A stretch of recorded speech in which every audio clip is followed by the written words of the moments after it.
On Wednesday morning, Americans woke up to the news that Donald Trump had once again won the White House in the 2024 presidential polls. A palpable mix of emotions enveloped the Capitol, particularly around the area surrounding the White House. Supporters, opponents, and general visitors gathered at the iconic location, sharing their reactions to the outcome of a bitterly contested election. Democratic supporters feel that the result is a terrible one, not only for America but for the world at large. I'm not happy. Nobody's happy. This is a terrible result, not only for the United States, but for the world at large. This is a very dangerous person that we're given power to again, and we don't need to.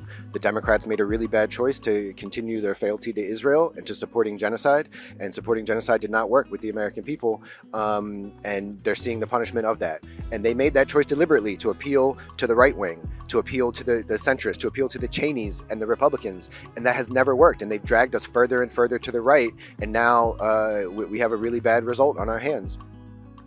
Weeks ahead of the election results, preparations for the Inauguration Day have already been put in place in the nation's capital. Construction crews at Lafayette Park are putting up an Inauguration Day Parade stand. There are security barriers for the ushering in of the new president on January 20th.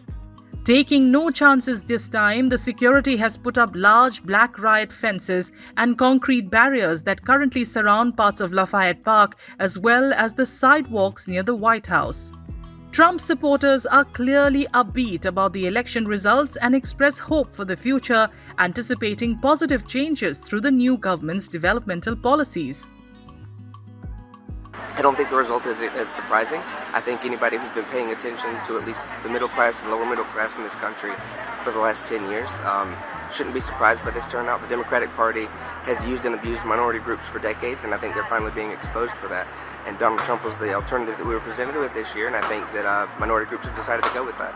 My biggest thoughts about the election is I hope that we can have a peaceful transition, and I hope that we go from 2025 to 2030 and improve on the second half of the 2020s.